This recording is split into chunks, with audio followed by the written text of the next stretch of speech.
Good evening, y'all. I'm back again after another day of lots of phone calls, really. But doing meetings over the phone, I find nice, actually. A little hard to hear sometimes, but they work in general. So, we just make do with what we've got and enjoy the fact that we all have Wi-Fi because that's important. I learned that I don't have to send notifications when these go out. So since most people I think are looking at them after the fact, you won't be seeing notifications. I'll still be doing it on the live thing around about 7 o'clock British time each evening. But since most people check it out afterwards, I'm not too worried about people seeing it when it's actually happening. But anyway, yesterday, if you remember, in our read-through of Alice in Wonderland, we had, a caucus race and a long tail, I believe. And Alice had mentioned the cat one too many times and sent all of her new friends away, and she had just heard some footsteps in the distance. So today, we will begin with Chapter 4. Get ready. Hold on. We're going to go for some tea just to make sure I'm prepped. It's an important thing. Tea. Right. Chapter 4. The Rabbit Sends in a Little Bill. It was the White Rabbit, trotting slowly back again and looking anxiously about as it went, as if it had lost something. And she heard it muttering to itself, "The Duchess! The Duchess! Oh, my dear paws! Oh, my fur and whiskers! She'll get me executed as sure as ferrets are ferrets! Where can I have dropped them, I wonder?" Alice guessed in a moment that it was looking for the fan and the pair of white kid gloves, and she very good-naturedly began hunting about for them, but they were nowhere to be seen. Everything seemed to have changed since her swim in the pool, and the great hall with the glass table and the little door had vanished completely. Very soon the rabbit noticed Alice as she went hunting about, and called out to her in an angry tone, "Why, Mary Ann, what are you doing out here? Run home this moment and fetch me a pair of kid gloves and a fan. Quick now!" And Alice was so much frightened that she ran off at once in the direction it pointed to, without trying to explain the mistake it had made. "He took me for his housemaid," she said to herself as she ran. "How surprised he'll be when he finds out who I am. But I'd better take him his fan and gloves, that is, if I can find them." As she said this, she came upon a neat little house, on the door of which was a bright brass plate with the name W. Rabbit engraved upon it. She went in without knocking and hurried upstairs, in great fear lest she should meet the real Mary Ann, and be turned out of the house before she had found the fan and gloves. "How queer it seems," Alice said to herself, "to be going messages for a rabbit. I suppose Dinah will be sending me on messages next." And she began fancying the sort of thing that would happen. "Miss Alice, come here directly and get ready for your walk." "Coming in a minute, nurse, but I've got to see that the mouse doesn't get out." "Only I don't think," Alice went on, "that they'd let Dinah stop in the house if it began ordering people about like that." By this time she had found her way into a tidy little room with a table in the window, and on it, as she had hoped, a fan, and 2 or 3 pairs of tiny white kid gloves. She took up the fan and a pair of the gloves, and was just going to leave the room, when her eye fell upon a little bottle that stood near the looking-glass. There was no label this time with the words "Drink me," but nevertheless she uncorked it, and put it to her lips. "I know something interesting is sure to happen," she said to herself, "whenever I eat or drink anything. So I'll just see what this bottle does. I do hope it'll make me grow large again, for really I'm quite tired of being such a tiny little thing." It did so indeed, and much sooner than she had expected. Before she had drunk half the bottle, she found her head pressing against the ceiling, and had to stoop to save her neck from being broken. She hastily put down the bottle, saying to herself, "That's quite enough. I hope I shan't grow any more. As it is, I can't get out at the door. I do wish I hadn't drunk quite so much." Alas, it was too late to wish that. She went on growing, and very soon had to kneel down on the floor. In another minute there was not even room for this, and she tried the effect of lying down with one elbow against the door and the other arm curled round her head. Still she went on growing, and as a last resource she put one arm out the window and one foot up the chimney, and said to herself, "Now I can do no more, whatever happens. What will become of me?" Luckily for Alice, the little magic bottle had now had its full effect, and she grew no larger. Still, it was very uncomfortable, and as there seemed to be no sort of chance of her ever getting out of the room again, no wonder she felt unhappy. It was much pleasanter at home, thought poor Alice, when one wasn't always growing larger and smaller and being ordered about by mice and rabbits. I almost wish I hadn't gone down that rabbit hole. And yet, it's rather curious, you know, this sort of life. I do wonder what can have happened to me. When I used to read fairy tales, I fancied that kind of thing never happened, and now here I am in the middle of one. There ought to be a book written about me, that there ought. When I grow up, I'll write one. But I'm grown up now, she added in a sorrowful tone. At least there's no room to grow up any more here. But then, thought Alice, shall I never get any older than I am now? That'll be a comfort one way, never to be an old woman. But then always to have lessons to learn. Oh, I shouldn't like that. Oh, you foolish Alice, she answered herself. How can you learn lessons in here? Why, there's hardly room for you, and no room at all for any lesson books. And so she went on, taking first one side and then the other, and making quite a conversation of it altogether. But after a few minutes she heard a voice outside and stopped to listen. "Mary Ann, Mary Ann," said the voice, "fetch me my gloves this moment." Then came a little pattering of feet on the stairs. Alice knew it was the rabbit coming to look for her, and she trembled till she shook the house, quite forgetting that she was now about 1,000 times as large as the rabbit, and had no reason to be afraid of it. Presently the rabbit came up to the door and tried to open it, but as the door opened inwards and Alice's elbow was pressed hard against it, that attempt proved a failure. Alice heard it say to itself, "Then I'll go round and get in at the window." "That you won't," thought Alice, and after waiting till she fancied she heard the rabbit just under the window, she suddenly spread out her hand and made a snatch in the air. She did not get hold of anything, but she heard a little shriek and a fall and a crash of broken glass, from which she concluded that it was just possible it had fallen into a cucumber frame or something of the sort. Next came an angry voice, the rabbit's. "Pat! Pat! Where are you?"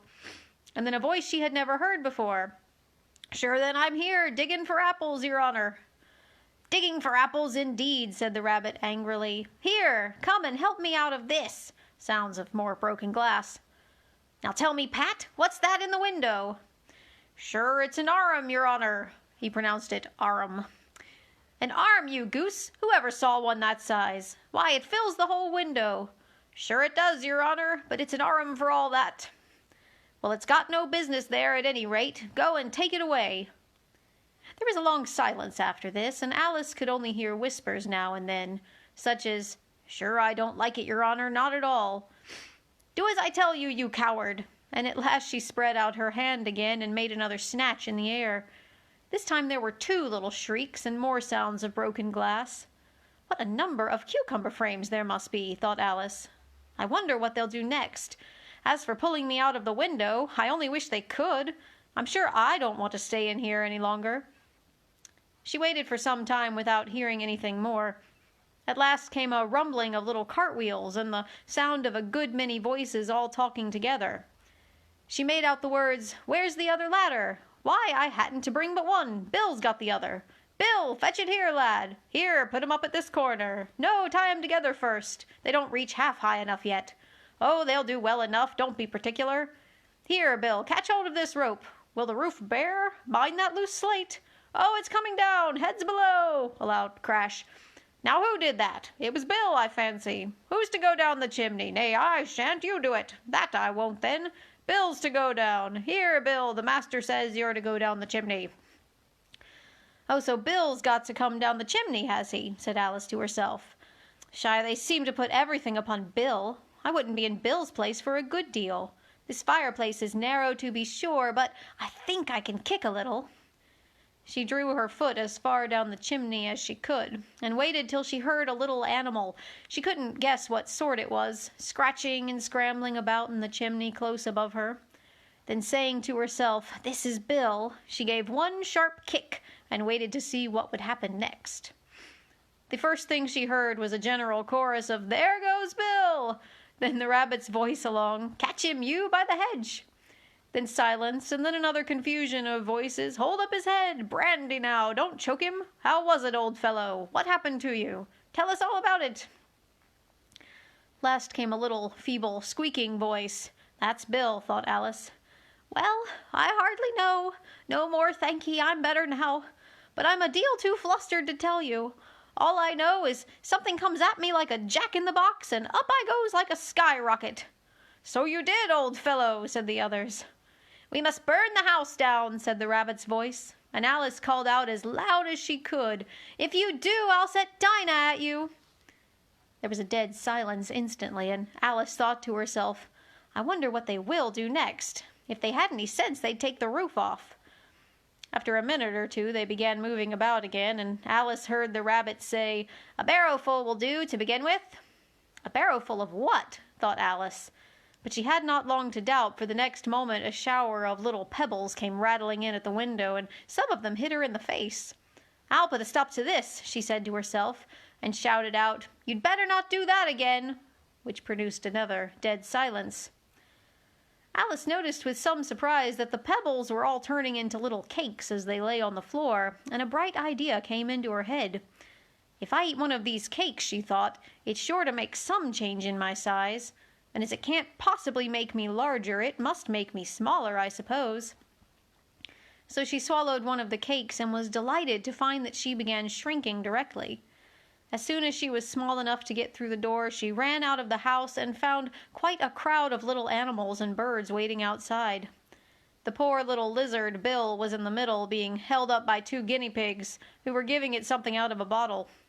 They all made a rush at Alice the moment she appeared, but she ran off as hard as she could and soon found herself safe in a thick wood. "The first thing I've got to do," said Alice to herself as she wandered about in the wood, "is to grow to my right size again. And the second thing is to find my way into that lovely garden. I think that will be the best plan." It sounded an excellent plan, no doubt, and very neatly and simply arranged. The only difficulty was that she had not the smallest idea how to set about it. And while she was peering about anxiously among the trees, a sharp little bark just over her head made her look up in a great hurry. An enormous puppy was looking down at her with large round eyes and feebly stretching out one paw, trying to touch her. "Poor little thing," said Alice in a coaxing tone, and she tried hard to whistle to it, but she was terribly frightened all the time at the thought that it might be hungry, in which case it would be very likely to eat her up in spite of all her coaxing. Hardly knowing what she did, she picked up a little bit of stick and held it out to the puppy, whereupon the puppy jumped into the air off all its feet at once with a yelp of delight and rushed at the stick and made believe to worry it. Then Alice dodged behind a great thistle to keep herself from being run over, and the moment she appeared on the other side, the puppy made another rush at the stick and tumbled head over heels in its hurry to get hold of it. Then Alice, thinking it was very like having a game of play with a cart horse, and expecting every moment to be trampled under its feet, ran around the thistle again. Then the puppy began a series of short charges at the stick, running a very little way forwards each time and a long way back, and barking hoarsely all the while, till at last it sat down a good way off, panting, with its tongue hanging out of its mouth and its great eyes half shut. This seemed to Alice a good opportunity for making her escape, so she set off at once and ran till she was quite tired and out of breath, until the puppy's bark sounded quite faint in the distance. "And yet what a dear little puppy it was," said Alice, as she leant against a buttercup to rest herself, and fanned herself with one of the leaves. "I should have liked teaching it tricks very much, if only I'd been the right size to do it. Oh dear, I'd nearly forgotten that I've got to grow up again. Let me see, how is it to be managed? I suppose I ought to eat or drink something or other, but the great question is what?" The great question certainly was what.